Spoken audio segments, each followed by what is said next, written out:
Welcome to Margin for Mission, the CRI Cape and Cross podcast, where two friends, Ken and Chris, bring you real talk about creating space for what matters most.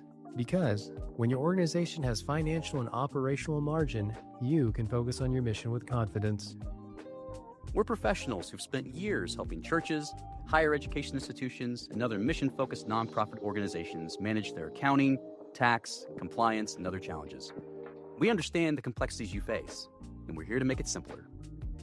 In each episode, we'll dive into practical insights on leadership, operations, and the everyday challenges of running a nonprofit without the jargon. And we'll talk about life, too. Family, faith, quite a bit of football, and finding balance in a world that rarely slows down. So whether you're managing budgets, leading teams, or just trying to keep your mission moving forward, you're in the right place. This is Margin for Mission. Let's get started. Well, welcome back to Margin for Mission. And this is very exciting because for the first time in our entire episode, we are actually in person. Can you believe that, Chris? I can. In the flesh. Fist bump right here. See? Can AI do that? Probably. Probably. But this is why we're so excited now, is because finally, with all the things that we end up doing here at Margin for Mission, but specifically for our firm, we finally had a chance to be here together. We're actually in Dallas. So Dallas, Texas, great state. And Chris has been hitting the road too as well, speaking at a lot of great conferences as well. And technically he's here at a church conference with me. So Chris, it's good to have you here, my friend. Pleasure to be here, man. Always look forward to our times together. As infrequent as they are, this is a real pleasure. And that's the joy of technology. It allows us still to be able to connect even during times of distance. That's right.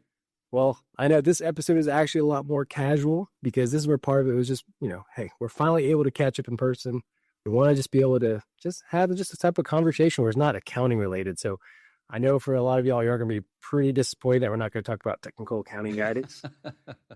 Many tears are being shed right now. Yeah, that's right. By the viewers and the listeners. I know all those auditors as they're in their work papers and all just tearing up for us. Yeah. Don't worry. We'll get those switched because in our next episode after this, we will have an auditor. And I just want to preface here, auditors do have feelings. So do they though? Like, honestly? I'm trying to get a good face full off that. That's all right, fair. So, well, I think one of the things that for Chris and I, especially when it comes to leadership and when it comes to even just for church leaders, a lot of times we have to step back and just say, hey, what are some of the things that you've seen even this past year, whether it's reading a book, chapters, whether it's even just considering something that you're wanting to read? What are some things that you've been able to see from this past year that has made an impact? And I think one of the things that we were talking about was like, man, it might be good for us just to kind of share some of the things that we've been reading and knowing that most of that's not going to be accounting guidance. We don't sleep on that, but we do know that it does make an impact on our leadership side. And absolutely does. That's where part of I think this conversation was meant to be just like, hey, we want to have this casual, non-accounting, pretty much just focus on some of the things that have been really making a big role in our lives. So Chris, what are some of the things that you've been thinking about? It was a long time ago, and I don't remember where I saw this, but I read it in a book somewhere. But the statement, leaders are readers. And that's one that's continually popped up in my mind as I thought about the leaders that I admire throughout history and men and women that I admire even in the present day, and kind of what I'm striving to achieve whenever I'm like reading something or trying to take in content or like viewing this as a way to be transformed and to grow, viewed as an opportunity to become a better husband, a better father, a better leader more generally. And so when you kind of sent me this idea of, hey, why don't we just talk about a couple of either like thought pieces or books that we've been reading? I was like, yeah, that sounds like an awesome idea. Like, how do we pursue leadership through the things that we're reading? And that's one of the things I love talking about. So maybe what I can do is just kind of kick us off with the first book that I'm going to mention. So Standard Ohio. So this one, the first one I'm going to mention is one that I actually read in 2025. And then the second one I'm going to mention is one that I'm smack dab in the middle of, but I know without a shadow of a doubt that when I look back on 2026 and the reading that I did in 2026, it's going to pop up as being as a really great book that was transformational. So the first book, it's a short book. It's a really short book, like 100 pages to 120 pages. And it's by a theologian who has a really thriving YouTube channel that focuses on like apologetics, but also on generally like leadership in the church and that kind of stuff. So it's very apropos for a lot of our church clients, but also just like nonprofit organization clients. And it's by a guy named Gavin Ortland. Okay. He used to be a pastor over in Ojai, California. Now he's in Nashville, Indiana, or Nashville, Indiana, Nashville, Tennessee. Indiana's taking over here. I mean, It is after football, that's just pretty much all it is. That's right, Nashville, Tennessee, Nashville, Tennessee. And the book is called "The Art of Disagreeing: How to Keep Calm and Stay Friends in Hard Conversations." How to keep calm and stay friends in hard conversations. One of the things I love about this book, number one, it is short. Okay. It is short, and one of the things that I'm realizing as I get older is that the amount of time and the amount of mental energy that you have to take in some of these concepts and really drill them down and apply them to your life and that kind of stuff, you just don't have as much time. Sure. And so being able to find a book that's short, that you can recommend easily, that's pass-outable, that's easy to carry around is really key. But it's not only just a great book from a logistics perspective and from a shortness perspective, but really pithy ideas on how to hold your ground on what you believe to be true, which is important. And I think sometimes when we get into disagreements with people, we either have a tendency to fight or fold. Yeah. And what Gavin Ortland is talking about in this book is you don't have to do either one of those. There's a way to stand firm, but also to make sure that the other side is hearing your particular side and your particular persuasion. And it's come in really handy for me personally in just some church contexts. I'm an elder in my church. Shockingly, church is a place where disagreements abound. Never. It shouldn't be that way. we go to all those denominational conferences and everyone's just having a wonderful time. Kumbaya. Zero. Keep going. Kumbaya all the time. And in my relationship with my wife, in my relationship with my kids as I get older, so my kids are 15 and 12. Your kids are in a different stage of life, so it's more command and control. It'll be there before we know it. But it'll be there before you know it. You're absolutely right. And so now, as I'm in this season of I'm more of a coach and a counselor to my kids. There's still authority there as a dad, but more of a coach and counselor, realizing I've got to figure out a way to communicate with them in a way that is with authority, but also is persuasive. Absolutely. So that way they can own some of the rationale on their own. And so the book kind of walks through, number one, what are some of the really important, the things you just have to hold your ground on. Sure. How you define those things. How you define what the values are that you really care about. How you define the belief points that you really need to hold firm on in a Christian context. What's orthodoxy? That's closed hand. You don't let those things go. But what are the things that are going to be open hand? So one of the things that Gavin Ortland did in another book was he talks about theological triage. How do you prioritize the things that are really important? And those things that are, matters of debate, you can just let those sort of go to the side and not really, it's not that you don't care about those things, but it's more that you're not holding them as ultimate things. Well, I would say there's a lot of times, even in a denominational aspect or even in the church, we get distracted by those things that ultimately at the end of the day don't. That's right. Really matter too much. That's right. We're choosing that as that's our hill to die on. Absolutely. And I feel like that causes more of a distraction rather than the whole thing of, hey, we're actually on the same team. Yep. We're really trying to build a kingdom here. But let's not let this noise become bigger than it really is. Dude, amen. Amen. And it's so easy to get in that space. It's so easy to feel like you're embattled. It's so easy to feel like you're being attacked. Yeah. It's so easy to feel like you need to stand your ground and fight. And the next part of the book that Gavin kind of walks through is how do you have the right demeanor, the right approach to conflict? Because conflict's going to happen. Conflict's universal. It's part of being human. We're going to rub up against each other. There's going to be friction. And so how do you approach conflict in a way that's healthy and where you're really striving for a solution and you're really striving for understanding? I feel like in a lot of our discourse, especially our political discourse, and honestly, everything's political now. So it's there's no non-political discourse. Yeah. How do you move from hyper partisanship, seen as a wrestling match where you need to win, to I really think that we can persuade each other maybe and having a good faith dialogue about that. And then he has some practical tips throughout there, like taking a deep breath and taking a step back from the conversation. So that's kind of the third part of the book, just what are some tips and tools that you can use.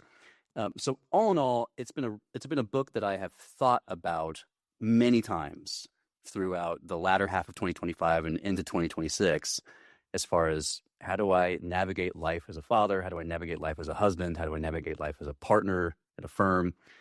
How do I communicate in a way that is going to hopefully ultimately be persuasive? But even if it's not, We can part friends. Sure. Still honor the other person. That's right. Despite having maybe potentially different agreement in terms of opinions. That's right. That's right. Yeah. So that's one book from 2025. And, maybe we can just ping pong back and forth. I do one book, you do one book. And sure. Well, I mean, that's a hard one to follow, though. But at the same time, it's like, I think a lot of things, what's interesting is, at least when I've seen, like in a lot of the bookstores and all, there's a lot on self-help. Oh, yeah. Anyway, I mean, even from a theological perspective, I mean, I think we can always find that room for improvement and thinking about communication, thinking about just even considerations. And so just to add to that, so I guess the book that I read this past year, it actually came from Andy Stanley. So Andy Stanley is a pastor for Northway. I think a lot of folks know who he is. And I was pretty much reading it based on the book itself as opposed to who the author was. And the name of the book was The Greatest Question, right? So it's kind of like a little catchy, especially like even when you and I were at conferences and we need a catchy title. It has to kind of hook you in. That's right. That's right. And you're like, what is the greatest question, right? And so as you start reading, probably I don't want to spoil it for everyone, but it takes probably about halfway into the book to finally know what the greatest question was. And the question ultimately is, what is the wise thing to do? And I think that's something we want to take a pause here, because the whole consideration, I had some notes here that just kind of talked about it, is you think about what wisdom is versus rules, right? Yeah. Wisdom goes beyond legality or permissibility. It really talks through, let me step back for a second.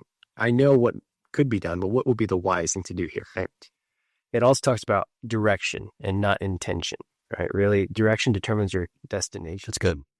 A lot of it also, and I think that's where you and I have the similar thoughts on this, is a lot of our stuff can be faith-informed decisions. And in a lot of these ones, and this is where I'm saying this applies to even pastors from a leadership perspective, is for sure. We probably know what is the right thing to do. But sometimes, and it's even said this in the Bible, in the book.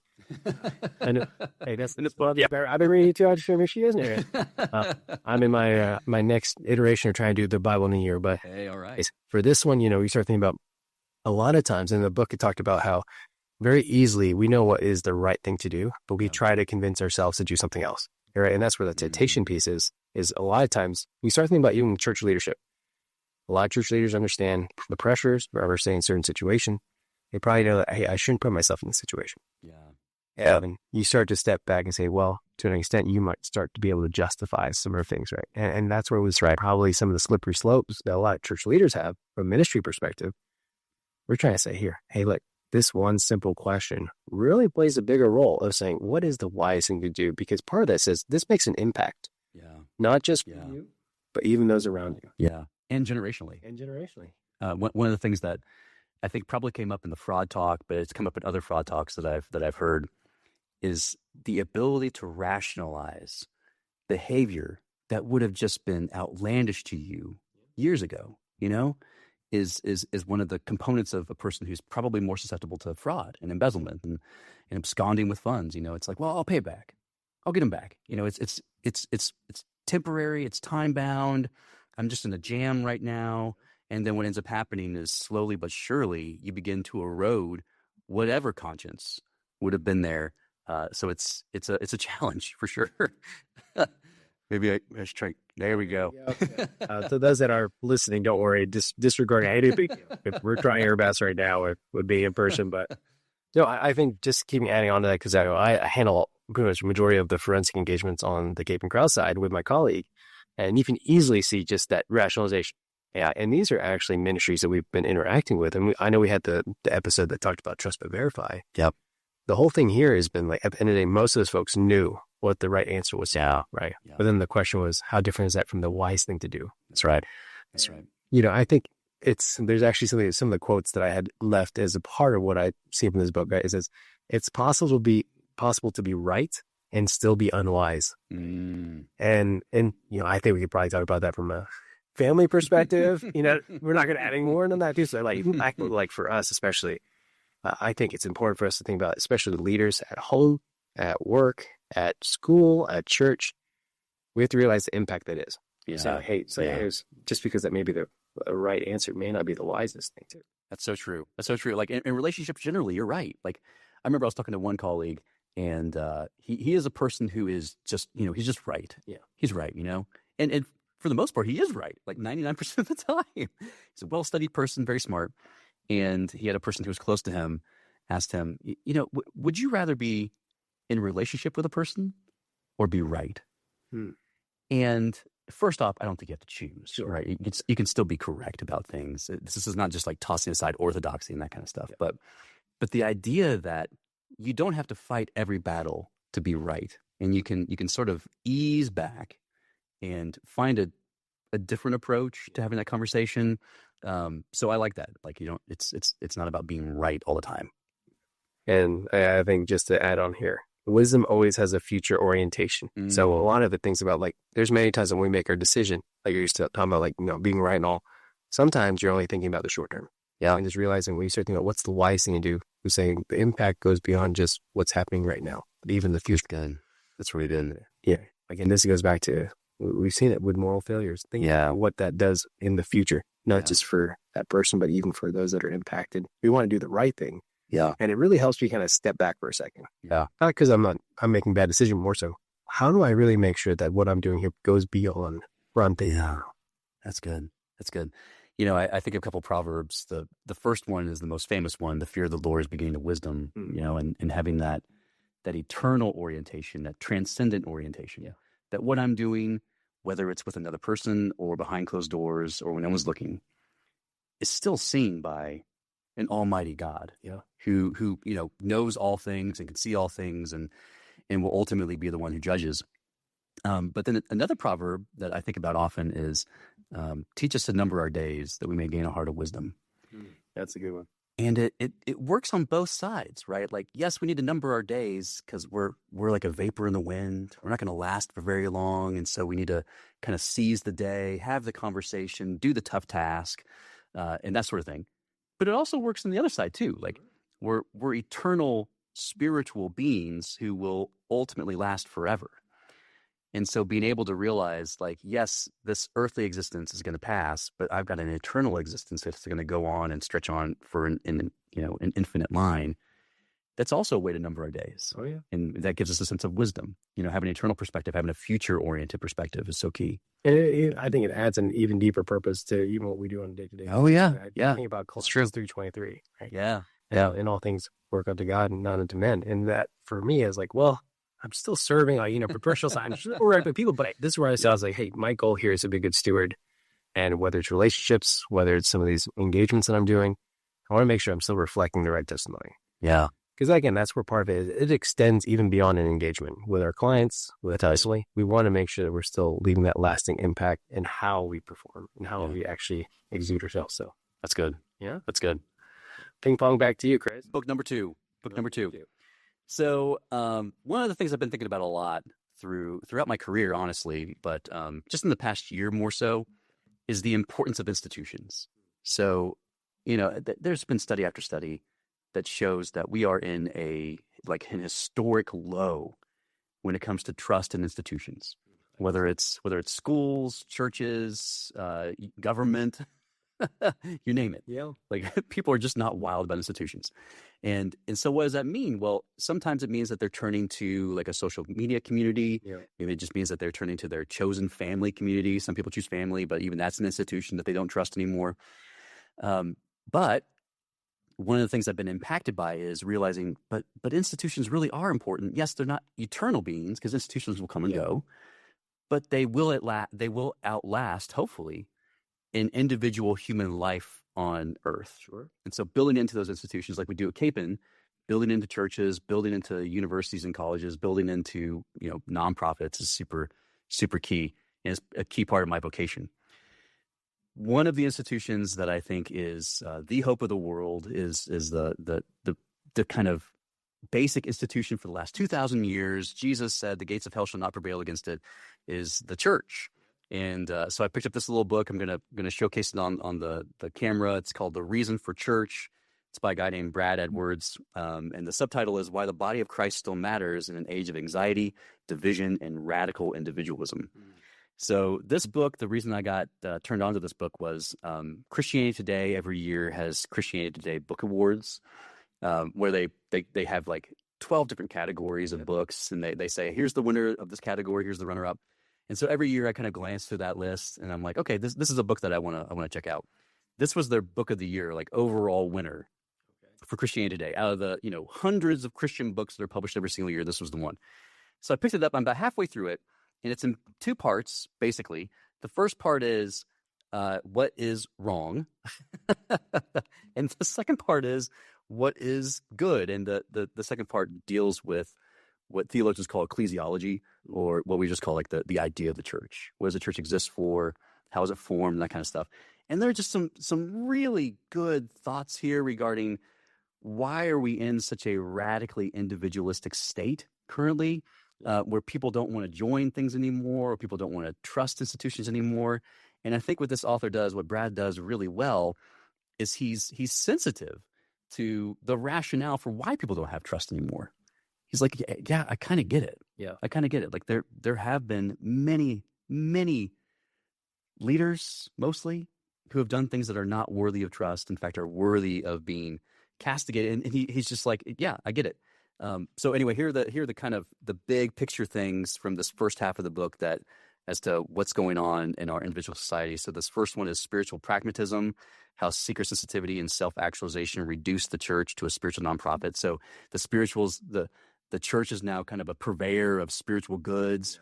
And so you're coming in here to the church to get actualized, to kind of achieve your most optimal self instead of kind of coming out of yourself to serve other people. A very different orientation. And then the second chapter is called The Sacred Self, on intuitional spirituality, kind of the spiritual but not religious idea. Number 3 is counterfeit institutions, how social media actually unmakes disciples and that sort of thing. And then the chapter that I just read on the plane is called Uncivil Religions. And this one gets a little spicy. Sure. Because it's about politics and how politics is just a heck of a drug. It's a heck of a drug. It's interesting. You start talking about like truth and all. It's interesting that, in our society nowadays, how much more access we have to knowledge, to information, yet now instead of creating more trusting, it's caused people to start being more questionable. Isn't that fascinating? Yeah. It's like this, it's the reverse of what you expect. And I think it's because we all feel like we're experts. And there's just so many other avenues for like getting access to quote unquote truth, and everyone's got their own particular avenue. So you're right. It's like the erosion of any kind of ground that we can stand on together. It's tough. Yeah. It's tough. It's bad. It's bad. Well, I mean, this is where like part of a lot of times I try to think about like, especially the noise that's around, right? And very old and all. Yeah. I try to rely on that one, I would say the one single source of truth that I look at, which is my Bible, in terms of reading about this is actually part of what life is here, right? That there's going to be potential confusional.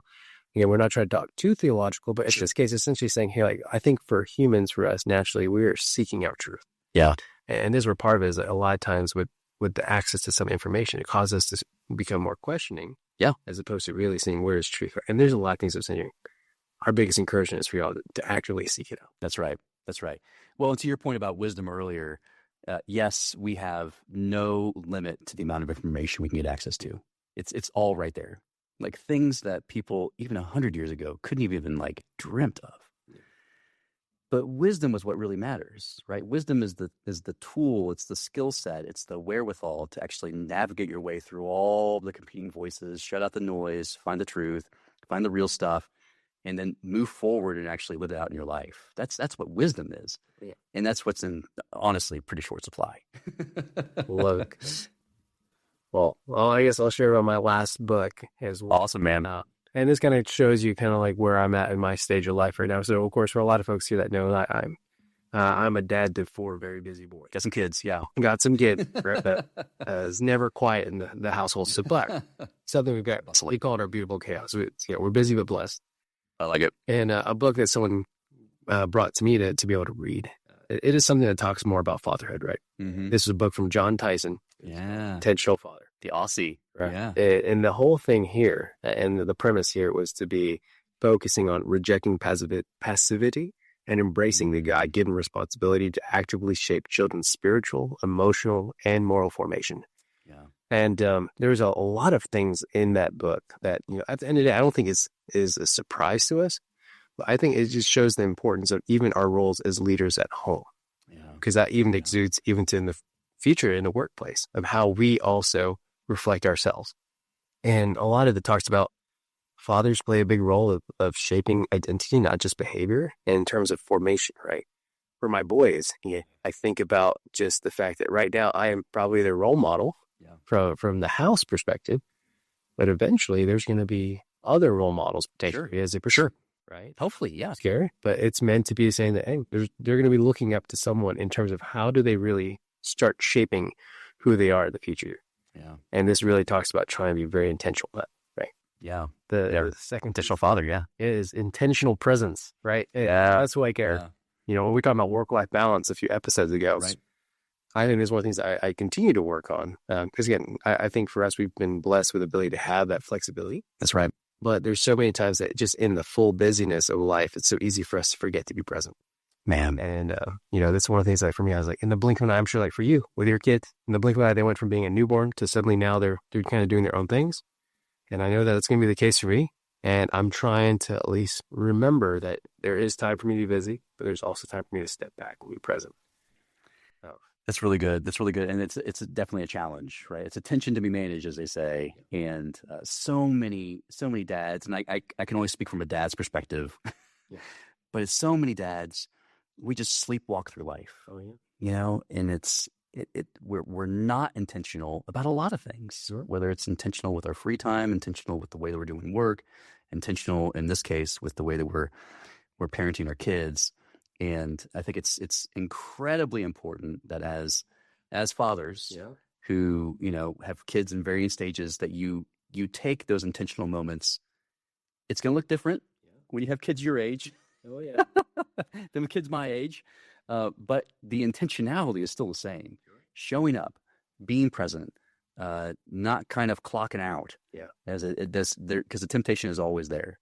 Is always there. So that's powerful. Yeah, I also think about like for boys in general, like you know, I certainly about as a father, they all go through this potential, right? Like what would help me essentially become from a boy? Yeah. Right. And the book talks about great ways. Think about it in a spiritual way of how do you help them get to that position in the future, right? And they talk about rites of passage. Yes. I shared it before, and we actually just finished this, but we have a family tradition now, of course, going to the rodeo, right? We're Texas, we go to the rodeo, and part of it was our very first son did mutton busting, which for those that aren't familiar with it, you're riding the sheep. You have a helmet on, you have full padding, so you're going to be protected, but you're in front of a large crowd, and you hop on the sheep with a bunch of like people getting you loaded up, and they suddenly open up the pen like they do with the bull riding, and you're off to the races to hold on to dear life, right?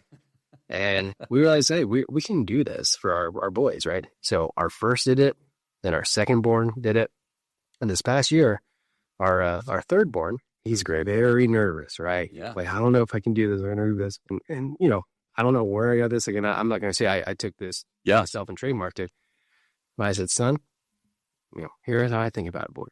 I think about difficulty today is strength for tomorrow. And I said, sometimes we're going to go through tough times. Every man does that. Every boy's going to go through that. But helping that build some character for future. And then he ultimately got up there and he rode that sheep. Right? He didn't ride that long as compared to his brother. But he got on. Yeah. But then he said, hey, I enjoyed that. I want to do that next year. Yeah. Well, hey, imagine that. You overcame your fear. And now you have that courage to take it on again in the future. And it's like, I'm not saying like, oh, suddenly can I be a philosopher? I need my attitude together. It's Sage. It was right. You just like, hey, you want to help encourage him because one day you're going to have to be like, son, when you become an adult one day, you're going to have some difficult situations. We've all tried. We've all had our valleys. Yeah. But just know you're not going to go at it alone. You know, God's going to be there with you every step of the way. Yeah. And know that you will have certain things you could reflect on to say, I've been through something before. I can do it again. That's a sweet moment. Yeah. That's a sweet moment. And, you know, I think you're exactly right. That's going to pay dividends in the future because not only will he realize that I can do a hard thing and make it through a hard thing, but when the time comes to do a really hard thing, whatever it is, a relational thing that you have to do or stand up and be courageous for something, he'll have that kind of muscle memory and that virtue built up to be able to say, you know, I'm acting courageous because I am courageous. Yeah. So often with courage, we see it as like I'm just acting like I'm not afraid. Yeah. But true courage comes from a person who's been formed by, whatever it is, usually by adversity, suffering, or in this case, like these tests that you put yourself through in these rites of passage. I mean, I'll admit, if I was that age too, and I had to go in front of a huge crowd, It's kind of scary. of course, I make him just through it down. That's already it for an Oscar, and it was like that's pretty funny. But then they can look back, and say, I've done it. Yeah, and it helps build some of that little bit. Yeah. Oh, so yeah. I mean, well, Chris, is there a book that you're planning on, or if you're currently reading on, that you're feeling like, hey, this will be one that we'd love to talk about later? So I don't know if it's a particular book, but I've got a theme for 2026. So 2025, as everyone knows, was the 1700th anniversary of the Council of Nicaea getting together and forming the Nicene Creed, 325. Huge ramifications for the way that we think about doctrine and the church and all that kind of stuff. So I read a lot of books on the Council of Nicaea and the Nicene Creed. This year, hopefully everyone in America knows that this is the 250th anniversary of the Declaration of Independence. So this year I'm reading, listening to podcasts on the Declaration of Independence and the founding and kind of general like American history, honestly. So there's a couple of books on the drafting of the Declaration of Independence that I'm looking forward to. There's one book that I'm reading currently on kind of the personalities that the founders had. Dude, some of those dudes were just nuts, like bona fide nuts, but brilliant, but absolutely brilliant. Never a dull moment. That they went through. Just like this consideration, because absolutely we started from the British side. This was treason. That's right. I'm going to pause. That's right. I don't even want to. I just want to just say that you're like a pro-British guy over here. No. So anyway, like realizing the different personality types and the different reasons that they had for jumping into the revolution. So like for instance, you got John Adams. I'm reading this one book on sketches of the Revolutionary Fathers. You've got John Adams, who was a little bit more kind of reserved, tempered in the way that he thought about things. He was really, honestly, just trying to get ahead as a well-to-do lawyer in Massachusetts. But then something happened, and the governor of Massachusetts just kind of rubbed him the wrong way, and he jumped into the revolution. And he jumped into it with a really strong spirit. Contrast that with Thomas Jefferson, who was kind of patrician and kind of a thought leader when it came to the revolution. Obviously, he wrote the Declaration of Independence, or he was the primary author of it. And so his time in France, right? That's right. It's been a good deal of time in France, along with Benjamin Franklin and a little bit Adams too, but mostly those two guys. I learned something from that Broadway music. Our kids got it on repeat, man. So anyway, this is going to be the year of the semi-quincentennial, which just rolls off the tongue, the semi-quincentennial reading for Chris Purnell. So it's going to be a lot of fun. That's wonderful. I know, especially like with our boys, we're definitely going through a lot of curriculum that talks about the history of the United States. Yeah. And really understanding, like, especially part of it, the legacy that was there at the part. Again, no one's going to say it's perfect all, but essentially saying, here's how we got to where we are today. Right. Yeah. Acknowledging that hey, we as a generation here are passing on to the next generation. That's right. Our kids. Yeah. And just saying, hey, here's some of the things that we want to leave with you guys to know, to appreciate some of the things, to understand certain things, and acknowledge it for the future. And the institutions matter. The institution of government. That's right. Carrying that on. So that's one of the things I know we're going to do something similar. There is one book that's on my list. Yeah. I'm waiting for the library to accept it for me to do it as an audiobook. So for those that don't have this yet, actually there's an app called Libby. Oh yeah. You get with your local library and have free audio recordings. And so one of the books I'm listening and we'll probably read is called The Ruthless Elimination of Hurry from John Mark Comer. Yeah. For those that don't know him, he's a pastor over the West Coast. And a lot of things he's trying to talk about was kind of talking about that presence, right? Even also about rest. Because especially in ministry and professional life, it's so easy for us to get caught up with the term being busy. That's right. And it's really hard for us to sit back and just say, hey, let's just sit in this quiet for a moment, take it and be present. And that's one of the things that I think I'm trying to work on this year. Now, it's not really ever quiet at our house. I was going to say good luck with that. Good luck with that shit. My wife definitely has a tougher job in this area. That's true. Anything that pertains to quiet is yes. But during that time, it's all about like being intentional and really trying to prioritize really what matters for you from a life perspective. Not saying work doesn't matter because it is important, but so we're saying, hey, we want to expand beyond that And so that's one of the things that I feel like this book is going to be important for me to at least try and take some takeaways on. So that's kind of my hope. That's a good word. That's a good word. Yeah, John Mark Comer's done a lot of good stuff. And the actual title of that book comes from a quote from Dallas Willard. Dallas Willard, who was a famous philosopher / theologian, died about 7 or 8 years ago. And he was asked, what is the key to the spiritual life? And he said, ruthlessly eliminate all hurry. And there's something strong about that. Oh, yeah. Ruthless. Ruthlessly. It's not just saying, oh, would you get rid of it? It's like, yeah, you really like just don't be passive, but be like intentional. I feel like that's going to be a key word this year for us. Intentional, right? Yeah. Well, good. Chris, man, I'm so glad we're able to have this in person. We're going to try to do another in-person one with our auditor friends. So my hope is those folks listening, hang in there. Don't worry. Auditors do have phrase, they have character too. They really do. They really do. They're great people. Yeah. But there's a reason why a consultant and tax person are on this podcast. Just kidding. Awesome. Thank you guys. Catch up with y'all soon. Take care. This is not a CPA firm. Assurance, attest, and audit services provided by Cape & Krause, LLC. Carr, Riggs & Ingram, and CRI are the brand names under which Carr, Riggs & Ingram, LLC, CRI Advisors, LLC, and Cape & Krause, LLC, and CRI Cape & Krause Advisors, LLC provide professional services. CRI CPA, Cape & Krause CPA, CRI Advisors, Cape & Krause Advisors, Carr, Riggs & Ingram Capital, LLC, and their respective subsidiaries operate as an alternative practice structure in accordance with the AICPA Code of Professional Conduct and applicable law, regulations, and professional standards. CRI CPA and Cape & Krause CPA are licensed independent certified public accounting firms that separately provide attest services, as well as additional ancillary services to their clients.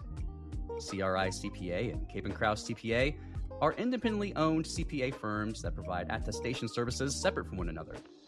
CRI Advisors and Cape & Krause Advisors provide tax and business consulting services to its clients. CRI Advisors and its subsidiaries, including Cape & Krause Advisors, are not licensed CPA firms and will not provide any attest services. The entities falling under the Carr, Riggs & Ingram, or CRI brand are independently owned and are not responsible or liable for the services and or products provided, or engaged to be provided by any other entity under the Carr, Riggs & Ingram, or CRI brand. Our use of the term CRI, we, our, us, and terms of similar import denote the alternative practice structure conducted by CRI CPA, Cape & Krause CPA, Cape & Krause Advisors, and CRI Advisors as appropriate.